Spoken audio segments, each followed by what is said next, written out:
Hello everyone, welcome on my channel. So today I'm going to teach you chapter number 5, that is Stopping by Woods on a Snowing Evening. So basically this is a poem written by Robert Frost, very famous poet. तो इन्हीं का लिखा हुआ ये poem है जो कि आपकी यूजी फर्स्ट सेम का बिल्कुल लास्ट चैप्टर है, इसी के सिलेबस में है। तो आज मैं आपको पूरा एक एक लाइन समझाने वाली हूँ इस पोएम का। There are only 3 strangers, you can see, बहुत छोटा सा पोएम है और काफ़ी अच्छा भी है। तो समझते हैं इसको। So the first line is whose woods these are I think I know. तो इससे पहले मैं आपको ये समझाऊँ, पहले समझो कि वुड्स मतलब होता क्या है। एक छोटा जंगल, जो एक छोटे एरिया में बहुत सारे प्लांट्स ट्रीज लगाए जाते हैं, उसको हम वुड्स बोलते हैं। और काफ़ी बड़े एरिया में, काफ़ी किलोमीटर में जो फैला होता है उसको हम फॉरेस्ट बोलते हैं। So this is the difference between woods and forest. तो ये जो पोइट हैं बेसिकली यही नरेटर हैं। तो ये क्या बोल रहे हैं कि किसका जंगल है, मुझे लगता है शायद मैं जानता हूँ, आई think I no. His house is in the village दो, और शायद उसका घर किसी मतलब किसी गांव में है। He will not see me stopping here, वो मुझे यहाँ रुकते हुए नहीं देख पाएगा। To watch his woods fill up with snow, कि उसका ये जो जंगल है ये पूरे स्नो से भरा पड़ा है, यानी पूरे बर्फ से भरा पड़ा है।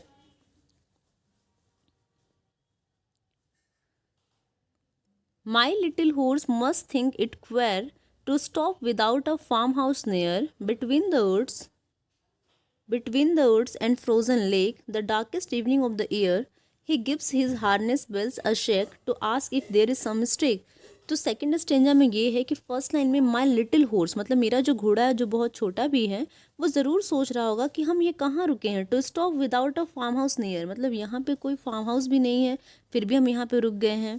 Between the woods and frozen lake, कि जंगल के बीच में रुके हैं, और साथ ही साथ जो लेक है यहाँ पे, जो लेक को क्या बोलते, तालाब या फिर झील, ये बिल्कुल जम चुका है, इतनी ज़्यादा ठंड है वहाँ पे। The darkest evening of the year, लग रहा है जैसे मान लो कि पूरे साल का सबसे डार्केस्ट इवनिंग आज का ही है। He gives his harness bells a shake. अभी जो हार्नेस बेल्स है, इसका मतलब है जो घोड़े के गले में जो घंटी लगी होती है, उसको उसने थोड़ा सा सेक के हिलाया और पूछा, मानो ऐसा पूछ रहा हो, to ask if there is some mistake, कि मुझसे कोई गलती हो गई है क्या, आप मुझे यहाँ लेकर के क्यों आए हैं। Now explanation of third stanza. The only other sounds the sweep of easy wind and downy fleck. यानी कि इस जंगल में हमें किसी और चीज़ की आवाज़ सुनाई नहीं दे रही है सिवाय हवाओं की, तेज़ हवाओं की।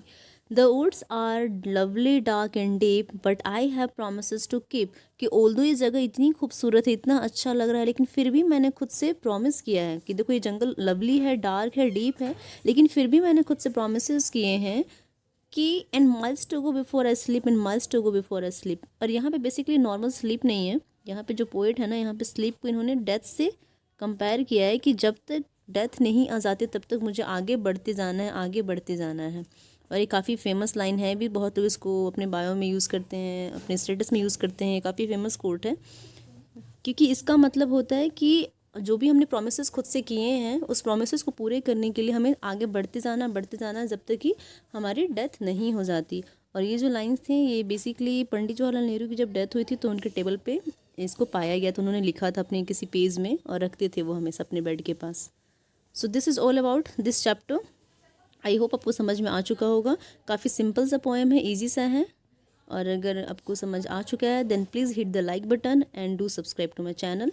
Thank you for watching.